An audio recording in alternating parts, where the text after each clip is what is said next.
Hello à toi et bienvenue sur la chaîne Éclairant le monde pour Christ.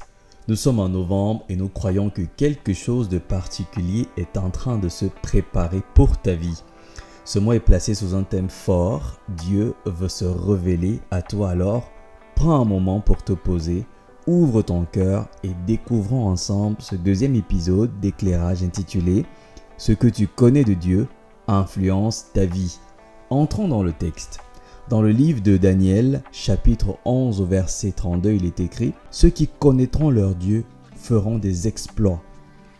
Certaines versions traduisent « Ceux qui connaissent leur Dieu agiront avec fermeté ». Dans tous les cas, le message est clair. Ce que tu connais de Dieu influence ce que tu fais. Ce que tu sais de Dieu influence la manière dont tu vis. Il existe donc un lien direct entre la connaissance de Dieu et la qualité de ta vie et de tes actions. Alors, regarde ta vie aujourd'hui. Prends un instant pour observer les fruits que produisent ta vie professionnelle, familiale, personnelle, affective et surtout spirituelle. Es-tu satisfait de ce que tu vois? Ressens-tu de la joie, de la paix, du progrès, de la stabilité? Si ta réponse est oui, alors j'ai une excellente nouvelle pour toi. Ce que tu vis, Dieu peut le rendre encore meilleur. Sa bonté est sans limite, son amour est intarissable. Il veut t'amener de gloire en gloire, toujours plus haut, toujours plus loin. Si ta réponse est non, si l'inquiétude, la tristesse, le doute ou la fatigue pèsent sur ton cœur, alors écoute ceci. Matthieu 6,33 dit « Cherchez premièrement le royaume et la justice de Dieu, et toutes ces choses vous seront données par-dessus. » Autrement dit, quand la parole, quand ta priorité devient Dieu, il prend soin du reste. Alors, aujourd'hui, dès aujourd'hui, investis ton temps, ton énergie, ton attention dans la prière, la méditation de la parole, la communion avec Dieu.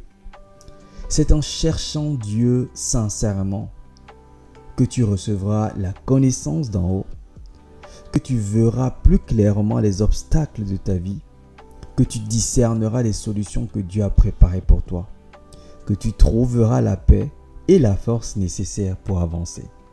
Comme l'apôtre Pierre, sache que lorsque tu fixes ton regard sur Jésus, tu marches au-dessus des eaux, au-dessus de la peur, au-dessus des tempêtes, et tu accomplis des exploits pour la gloire de son nom. Pour clôturer ce message, je t'invite à faire cette prière avec sincérité.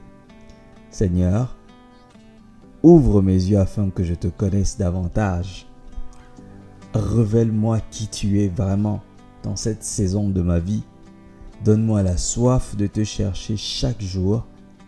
Éclaire mon chemin. Montre-moi les obstacles cachés et accorde-moi la force, la paix et la sagesse pour avancer. Que ma connaissance de toi transforme ma vie et me conduise à vivre des exploits pour ta gloire. Amen. Merci d'avoir écouté ce second podcast. Prends soin de toi et que le Seigneur te fortifie.